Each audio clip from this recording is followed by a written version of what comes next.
안녕하세요. 저는 35살이고 현재 20개월이 된 아들을 키우고 있는 가정주부입니다. 제가 이 사연을 적게 된 이유부터 말씀을 드리면 제 남편은 바람을 피웁니다. 그런데 남들처럼 밤을 지새우면서 만나는 것도 아니고 꼭두 새벽부터 나가서 만나고 있더라고요. 정말 그 모습을 보면서 황당하기도 하고 참 부지런하게도 바람을 피는구나 싶더라고요. 아마도 그래서 제가 이렇게 오랫동안 못 잡았던 것 같기도 합니다. 그리고 하필 제가 아침 잠이 많습니다. 태생적으로 원래 잠이 많았죠. 더군다나 아이를 키우면서 수면 시간이 뒤죽박죽이 되어버린 터라 남편이 출근을 하는 새벽 시간에는 거의 항상 기절 상태였습니다. 그래서 밖에서 바람을 피우는지 뭘 하고 다니는지 알 수 있는 정신이 아니었던 거죠. 그런데 이런 정신없는 상황에도 촉이라는 게 무섭긴 하더라고요. 저도 정말 뜬금 포인트에서 남편이 이상하다고 느껴졌었거든요. 그건 바로 다름 아닌 블랙박스였습니다. 블랙박스 영상을 본 건 아니었습니다. 그냥 말 그대로 블랙박스 그 자체만으로 느낌이 왔던 거죠. 왜냐하면 제 남편은 정말 결벽증에 가까울 만큼 매우 깔끔한 성격입니다. 아내와 아이를 두고 하는 짓을 보면 자기 자신한테는 그렇게 더러운 놈이 없었던 것 같지만요. 아무튼 남편이 유독 신경 쓰는 것 중 하나가 자동차 관리를 하는 거였습니다. 가끔 옆에서 지켜보면 정말 심하다 싶을 정도로 내부 청소도 자주 하고, 그렇다고 엄청 비싼 차도 아니고 평범한 차였는데 엄청 극성 맞구나 싶더라고요. 그런데 어느 날 퇴근하고 집에 오는 길에 블랙박스를 뜯어서는 가지고 왔더군요. 그 모습을 보고 저는 처음에는 고장이 나서 가져온 줄 알았고 별로 신경도 쓰지 않았죠. 그렇게 며칠 동안을 놓아둔 곳에 블랙박스가 그대로 있었습니다. 새로 달지도 않고 사지도 않았던 거죠. 한마디로 그냥 저희 차에는 블랙박스가 없었던 겁니다. 그렇게 자동차에 온갖 애정을 쏟던 사람의 차에 말이죠. 그리고 저희 아파트에는 지하 주차장이 있는데 남편은 무조건 지하에 차를 넣어야 마음이 놓인다고 했었죠. 분리수거하는 날이나 야근하고 늦게 와서 지하 주차장이 꽉 찼을 때는 어쩔 수 없이 지상에 주차를 하고 들어와서는 지하에 주차를 할 수 있을 때까지 매시간 들락날락 할 정도였습니다. 그렇게 결국 무조건 지하에 넣어놔야 안심하고는 잠을 자는 성격이죠. 이게 뭔가 앞뒤가 안 맞지 않나요? 차를 그렇게 애지중지하는 사람의 행동이라고는 볼 수가 없었고 그때부터 뭔가 이상하다는 촉이 왔었죠. 그렇게 의심을 하던 중 큰 사건이 하나 터졌습니다. 제가 새벽까지 아이 달래느라 잠을 거의 못 자서 침대에 누워 뒤척이고 있는데 옆에서 남편이 갑자기 벌떡 일어나더니 화장실도 아니고 주방으로 급하게 가더라고요. 그래서 뭐지 싶어서 시간을 봤더니 아직 출근 시간은 한참 멀었는데 도대체 뭐라는 거지 싶었습니다. 그렇게 눈을 감고 가만히 누워 있는데 주방에서 고소한 냄새가 났죠. 아마도 토스트를 굽는 것 같았어요. 그러더니 어디론가 전화를 하더니 계속 먹을 걸 만들었고 15분 정도가 지난 뒤 주방에서 나와서 샤워를 하고는 출근 준비를 해서 나가더라고요. 일부러 자는 척 하고 있던 저는 남편이 나가자마자 주방으로 가봤습니다. 그런데 주방에는 아무런 흔적도 없이 엄청 깨끗하게 되어 있더라고요. 내가 꿈을 꾼 건가 싶었고 황당했죠. 그래서 눈에 보이는 프라이팬을 밑바닥을 만져보니 아직 미지근하더군요.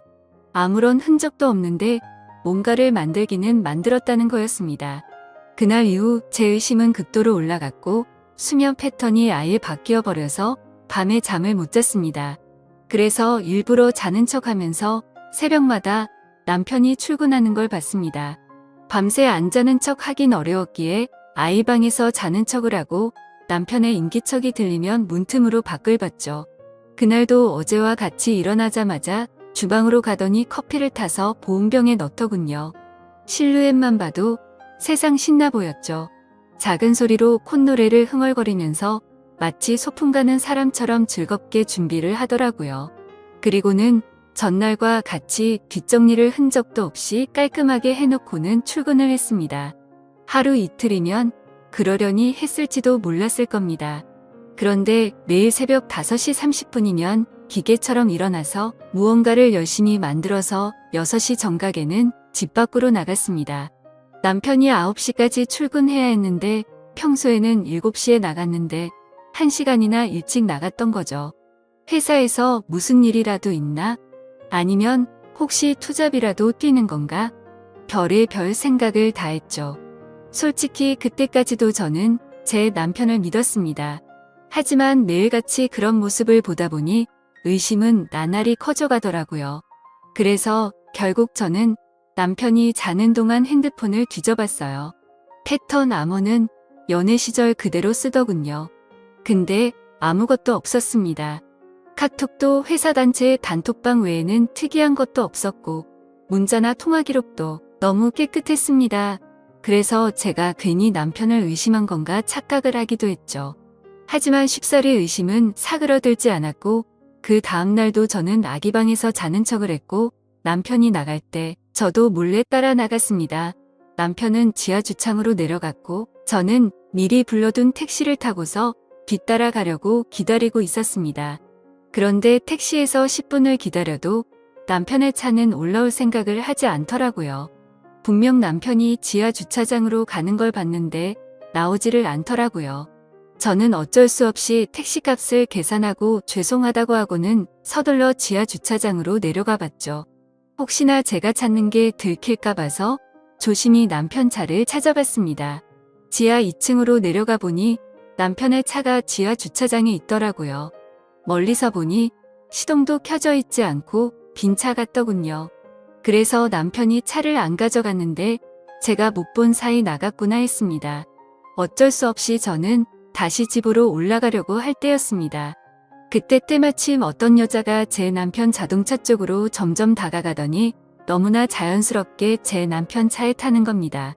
그때부터 인생에서 가장 크게 제 심장이 쿵쾅쿵쾅 뛰기 시작했습니다. 그렇게 믿으려고 애써봤건만 제 남편은 투잡을 뛰려고 일찍 일어난 게 아니었습니다. 다른 여자와 두 집 살림을 하려고 일찍 나가고 있었던 거였죠.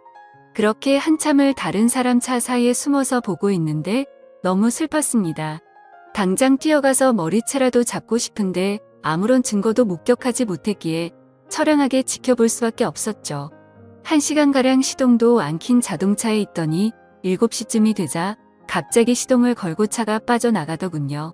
저는 곧바로 집으로 돌아와서 떨리는 마음을 진정시키면서 제 남편의 최근 행동들에 대해서 차분히 생각을 해봤습니다.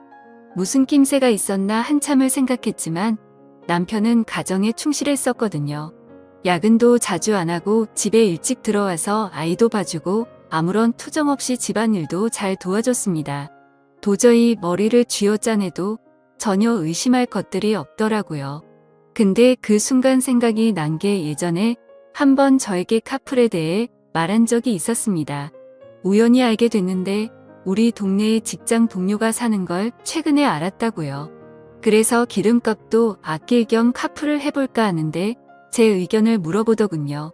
그때 저는 아이를 보느라 정신이 없었기에 별로 대수롭지 않게 그 동료가 여자면 하지 말고 남자면 하라고 가볍게 말하고 넘어갔죠.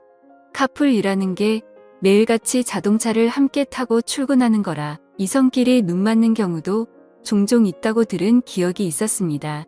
그래서 남편에게 여자면 하지 말라고 분명히 말했는데 제 말을 무시하고 지금까지 그걸 하고 있었던 거였습니다. 카풀이라고 확신하니 그동안 남편의 이상한 행동들이 마치 퍼즐 조각처럼 다 맞아지더군요. 블랙박스를 설치하지 않는 이유도 그렇고 자동차에 병적으로 집착하는 이유도 알겠더라고요. 결국에는 흔적 없이 깔끔하게 바람을 피우려고 그랬던 거였습니다. 다음날도 저희 남편은 새벽에 일어나서 무언가 도둑 고양이처럼 준비하더니 6시 정각에 나갔습니다. 그 꼴을 보고 있으니 너무 황당해서 어이가 없더군요. 저는 그래서 바로 남편을 따라서 지하 주차장으로 내려갔습니다. 이번에도 자동차에 타서는 시동도 걸지 않고 그 여자를 기다리고 있더군요. 10분 정도가 지나자 어제 봤던 그 여자가 다시 왔습니다. 같이 함께 차를 타고 한참 동안 차 안에 있다가 어제처럼 7시 정각에 출발을 하더라고요. 저 여자도 참 부지런하네요. 매일 그 시간에 와서 저짓거리를 하다니. 일찍 일어나는 새가 바람도 잘 피우는 것 같네요. 이번에는 두 눈 부릅뜨고 제대로 끝까지 지켜봤습니다. 멀리서 몰래 보다 보니까 자세히 보이지는 않았지만 두 개의 동그란 머리가 하나로 뭉쳐지는 건 정확하게 보였습니다. 그냥 이건 확실하다는 확신을 줬었죠. 둘이 차 안에서 그 짓거리를 하고 다닌 거였습니다. 그걸 보는 순간 저도 모르게 화가 나서 눈이 뒤집힐 뻔했고 저도 모르게 눈물이 났습니다. 남편의 불륜이라는 걸 직접 겪어보니 분노가 머리 끝까지 치밀어 오르더라고요. 그동안 남편이 제게 이상하게 대한다거나 갑자기 잘하려고 했던 상황들을 하나씩 차근차근 생각해보니 저 여자랑 차 안에서 바람을 피우느라 찔려서 그랬구나 싶은 생각에 정말 돌아버리겠더군요. 저는 곧바로 친정엄마에게 연락을 해서 병원에 다녀온다며 아이를 좀 봐달라고 부탁을 드렸고 아이를 친정에 맡긴 뒤 저는 곧바로 변호사 사무실을 찾아갔습니다. 변호사분과 이야기를 한참 동안 해봤지만 결론은 그거였습니다. 깔끔하게 하는 게 제 심신에 좋을 거라며 위자료 2천만 원의 양육비 받고 이혼을 하는 걸 추천하더라고요. 그 이야기를 듣자 너무 억울하고 분통이 터지더군요. 어떻게 남편이 타고 다니는 자동차 가격보다 낮은 금액으로 내 인생 날린 걸 퉁치려고 한다는 게 말이 됩니까? 그래서 저는 일단 다시 연락드린다고 말하고는 변호사 사무실을 나왔습니다. 누구에게 물어봐야 하나 싶었고 제 주변 친구 중에 이혼을 한 친구들을 찾아봤습니다. 솔직한 속마음으로 그런 친구가 없으면 어쩌나 했는데 너무 많아서 놀랄 정도였죠. 가까이 사는 친구들 3명에게 연락을 해서 만났는데 전부 다 자신들이 겪은 이야기를 하면서 울고 앉아 있었습니다. 그런데 이야기를 들어보면 대충 돈은 다 비슷하게 받았더라고요. 사실 재벌 집에 시집가지 않고서야 거기서 거기겠지 싶더군요. 저는 32살에 아이를 낳았고 제 아이가 몸이 많이 약해서 새벽에 응급실만 3번 다녀오고 나서 도저히 일과 육아를 병행할 수 없겠구나 싶었고 그냥 깔끔하게 8년 다니던 그 좋은 직장을 그만뒀습니다. 그런데 이런 건 어떻게 보상해 줍니까? 고작 2천만 원이라니 너무 허탈했습니다. 아무튼 그건 나중에 해결할 문제라는 생각에 저는 친구들과 헤어지고서 그 두 인간에게 복수를 하기 위해서 곧바로 페인트를 사러 갔습니다. 가자마자 페인트 사장님에게 가장 안 지워지고 오래 가는 걸로 달라고 말씀을 드렸고 빨간색 페인트 4통과 두툼한 붓도 몇 개를 사서 배달을 부탁드리고 집으로 들어갔죠. 그날 저녁도 다른 날과 다르지 않게 남편은 퇴근하고 일찍 집에 들어와서 집안일을 도와주더군요. 그 꼴을 보고 있으니 나중에 제가 없어도 참 잘 살겠구나 싶었습니다. 그리고 기가 막히게도 대뜸 주말에 출장이 잡혀서 갔다 온다고 하는데 속이 뻔히 보이더군요. 역겨운 마음에 욕이 튀어나올 뻔했지만 증거도 만들어야 했고 복수를 제대로 해야 한다는 생각에 겨우 참았습니다. 잠이 들 준비를 마친 뒤 남편은 인터넷으로 볼만한 영화를 찾고 있길래 무슨 영화냐고 같이 보자고 제가 은근슬쩍 찔러봤습니다. 그러자 남편은 나중에 회사에서 쉴 때 본다고 말하더군요. 그러더니 저를 위하는 척하면서 일찍 자라고 하더라고요. 웃음밖에 안 나왔습니다. 블랙박스 때 놓고 그 자리에 영화 틀어놓고 둘이서 보려는 게 눈에 뻔히 그려졌습니다. 그래서 이를 갈면서 아무렇지도 않은 척 저는 남편에게 말했죠. 자기도 일찍 일어나려면 피곤할 텐데 대충 고르고 쉬어라고 말하고는 저는 아이방으로 갔습니다. 어차피 오늘 아무리 재밌는 영화를 고르면 뭐하냐 싶었죠. 내일 내가 가서 깽판 치면 영화는 10분도 보지 못할 텐데 한심스럽더군요. 그렇게 그날 밤이 지나고 새벽이 되었습니다. 아니나 다를까 부지런하신 남편놈은 똑같이 새벽에 일어나더니 열심히 준비를 해서 나갔고요. 저도 곧바로 엄마에게 빌린 차에 실어뒀던 고무장갑을 양손에 끼고 페인트와 붓을 빼들고 따라갔습니다. 지하 주차장에 도착하니 항상 주차하는 곳에 남편의 차가 보였습니다. 심장이 터질 듯이 떨리고 무서운 마음도 들었지만 최대한 차분히 기다렸습니다. 그러자 상간녀가 또각또각 구두 소리를 내면서 기분 좋은지 생글생글 웃으면서 차로 다가가더군요. 그렇게 그 여자가 남편 차에 타는 것까지 확인을 했습니다. 그리고 저도 페인트 뚜껑을 열어서 들었고 다른 한 손에는 휴대폰을 들고서 남편 차로 조용히 다가갔죠. 심장이 터질 것 같았고 무서웠지만 그 마음은 곧바로 분노로 바뀌었습니다. 가까이 다가가서 보니까 둘은 아주 한 몸이 되기 직전이더군요. 저는 곧바로 휴대폰으로 동영상 녹화를 하고서 주머니에서 붓을 들었습니다. 남편 차가 실버 색상인데 빨간 페인트를 찍어서 남편 차에다가 그대로 글자를 적기 시작했습니다.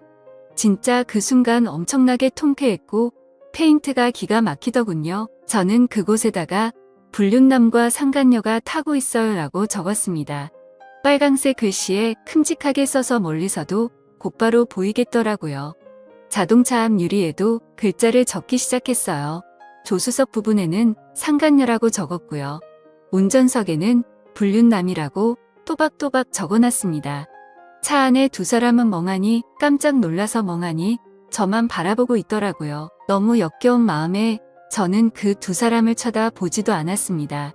그렇게 바로 자동차 뒤로 가서 우리 지금 바람 펴요 라고 적어줬고요. 트렁크에다가는 바람 피는 유부남이라고 적었습니다. 그렇게 실컷 페인트 칠을 마치고 나서 조수석으로 다가가서 유리창을 톡톡 두드렸습니다. 당장 열어라, 망치 갖고 와서 깨부셔버리기 전에라고 말하자 운전석에 있던 남편이 내리더군요. 남편은 차에서 내려서는 가까이 오지도 못하면서 오해라고 난리가 났고요.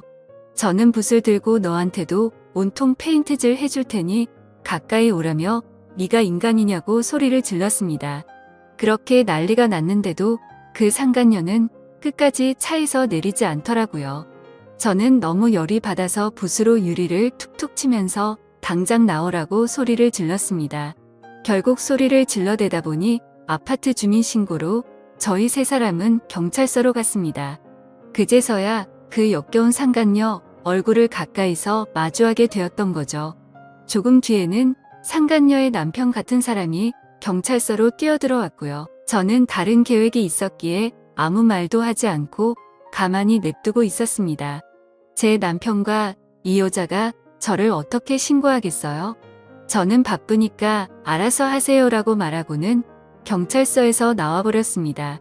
그리고 몰래 숨어서 지켜보고 있으니 제 남편과 그 상간녀는 같이 출근을 했고 저는 그 상간녀의 남편을 뒤따라갔습니다.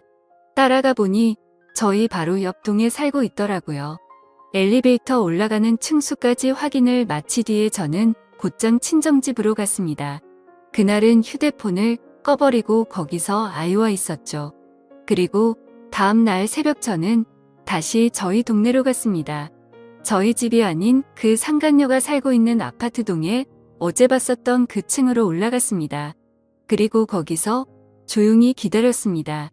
그렇게 6시가 조금 지나자 신발을 신는 소리가 들렸고 한쪽 현관문이 열리더라고요. 오늘은 늦게 나오겠지 싶은 생각도 해봤지만 이것들이 아직도 정신을 못 차렸나 봅니다. 나오는 사람은 어제 봤었던 상간녀가 맞았고요. 그 상간녀는 문 앞에 서 있는 저를 보고 소리를 지르면서 그 자리에서 주저앉아 버렸습니다. 저는 그 여자를 보지도 않고 묵묵히 제 할 일을 시작했습니다. 가져온 페인트 톤붓을 듬뿍 발라서는 그 상간녀 집 현관문에 적기 시작했습니다. 이 집에 상간녀가 살고 있어요. 일찍 일어난 상간녀가 유부남을 꼬신다라고 적었습니다. 그 상간녀는 소리를 지르기 시작했고 저는 아무렇지 않게 아주 태연하게 계속 글자를 적어나갔습니다. 카풀 뜯어먹는 소리 안에 차에서 이상한 짓이라고 적고 있는데 갑자기 그 집에서 그 여자의 남편이 뛰쳐나오더라고요. 저를 보자마자 또 이 아줌마냐고 도대체 왜 그러냐고 하더군요. 남의 집에 무슨 짓거리냐며 이거 전부 다 손해배상 청구할 테니 그렇게 알라고 하더라고요. 저는 그 여자 남편한테 물어봤습니다. 아저씨, 혹시 아저씨도 아침 잠이 많으신가요? 일찍 못 일어나시죠? 라고 물었습니다. 그러자 그게 무슨 소리냐며 아침 잠하고 이 짓이랑 무슨 상관이냐며 화를 내더군요. 저는 제 핸드폰을 꺼내서 어제 녹화한 영상을 보여주면서 말했습니다. 아저씨, 와이프랑 내 남편 놈이랑 꼭두 새벽마다 만나서 그렇게 부지런하게 자동차에 둘이 달라붙어서 카풀인지 뭔지 바람을 폈어요. 아저씨도 정신 차리세요. 라고 했죠. 그때 때마침 제 남편에게서 전화가 오더라고요. 전화를 받자마자 지금 어디냐고 버럭 소리를 지르더라고요. 안 그래도 열받는데 저를 또 건들더군요. 그래서 제가 한마디 했습니다. 야, 다음에는 네 차례야. 너는 회사에서 딱 기다리고 있어라. 내가 페인트통 들고 지금 바로 갈 거니까. 그 시각이 아침 7시였는데 그 여자 집 앞에서 소리를 지르고 있었습니다. 또다시 주민 신고가 들어갔는지 곧바로 아파트 경비 직원분들이 올라왔고 저는 강제적으로 그 사람들에게 떠밀려서 엘리베이터에 올라탔습니다. 1층으로 내려가니 제 남편이 이쪽으로 뛰어오고 있더군요. 이젠 더 이상 그 자동차 안에서는 못 기다리나 봐. 라고 했더니 남편이 그러더라고요. 적당히 좀 해라며 동네 창피하게 아침마다 뭐 하는 거냐고요. 그 말을 듣는 순간 피해자 코스프레를 하길래 너무 역겨워서 구역질이 날 것 같았고 정말 너무 화가 났습니다. 그래서 저는 곧바로 소리를 지르면서 말했습니다. 그럼 내가 아침마다 동네에서 한 짓은 뭐냐고 물었고 주차장에서 그 짓거리 한 건 당당하냐고 소리 질렀습니다. 그러자 남편이 제 행동이 질린다면서 제가 원하는 대로 이혼해준다며 되려 큰 소리를 치더라고요. 아무리 간통죄가 없어졌다고 해도 저렇게 당당하게 이혼을 해준다라는 소리가 나오는 게 어이가 없었습니다. 저는 더 이상 분노를 참을 수가 없었고 들고 있던 페인트 붓으로 남편의 뺨을 쳐버리고 돌아서서 갔습니다. 그때부터 저는 이제 정말 무서운 게 없다는 걸 깨달았죠. 그러자 남편은 뒤에서 온갖 욕을 하면서 동네가 떠나가라 소리를 질러대더라고요. 저는 가볍게 그 말을 무시해버리고 곧바로 택시를 타고 친정집으로 갔습니다. 가서 씻고 나서 마음도 진정시킨 뒤에 본격적으로 이혼 준비를 시작했습니다. 최근에 만났었던 이혼한 친구들을 한자리에 다시 불러서 얘기를 듣는데 정말 처참하더라고요. 제가 앞으로 몇 달 뒤면 저 친구들과 같은 모습이 될 거라는 생각에 암담해졌습니다. 이제 슬슬 좀 현실이 보이더라고요. 제가 이혼을 한다는 것도 그렇고 앞으로는 혼자서 아이를 키워야 한다는 것도 이제 좀 와닿았습니다. 저는 또다시 복수를 하겠다고 각오를 다잡고 빨간 페인트를 들고서 상간녀의 회사로 찾아갔습니다. 제가 연락을 하자마자 상간녀는 총알같이 로비로 튀어나와 있더라고요. 제가 또 어떤 글자를 어디에 적을지 무서웠겠죠. 저를 보자마자 제 손을 잡고는 로비에 있는 커피숍으로 끌고 갔습니다. 테이블에 앉자마자 상간녀가 저에게 말하더군요. 자신이 저번에는 경황이 없어서 가만히 있었는데 적당히 하라고 하네요. 참는 것도 한계가 있다면서요. 그리고 왜 당신 남편은 가만두고 자신한테만 그러냐면서 합의금이든 위자료든 원하는 게 줄 테니까 자신은 좀 내버려 두라고 뻔뻔스럽게 말하더군요. 아무튼 그 여자가 그렇게 당당하게 돈 이야기를 먼저 하길래 제가 얼마나 줄 거냐고 물어봤습니다. 그러니 본인도 여기저기 알아보니 1,500이면 충분한데 2,000까지 해준다고 하더군요.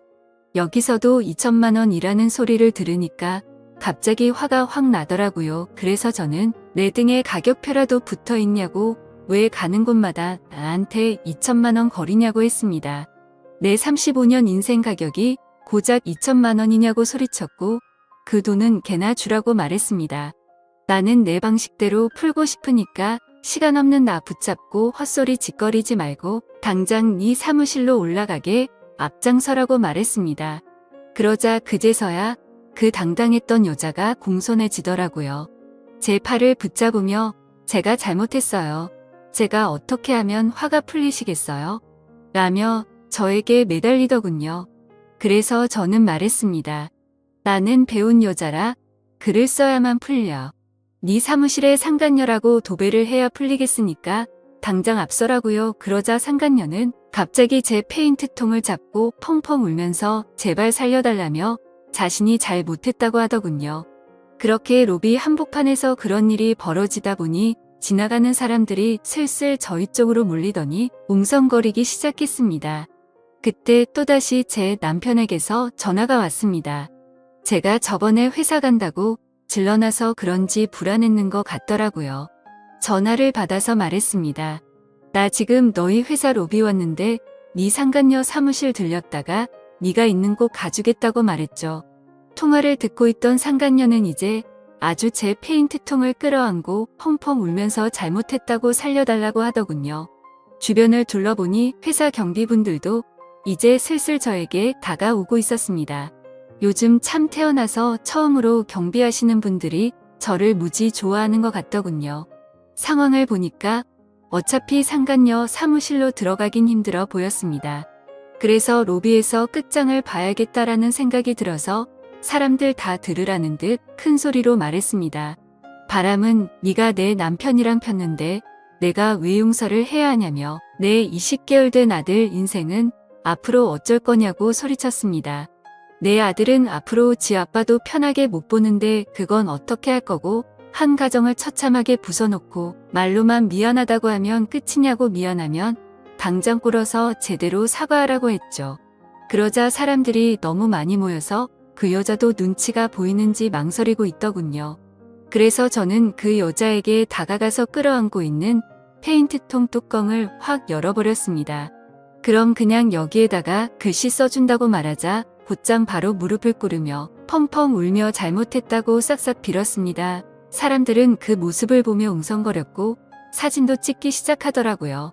그때 때마침 제 남편도 뛰어와서는 회사까지 찾아와서 이러는 건 다 불법이라고 말하더군요. 그래서 저도 곧바로 말했습니다.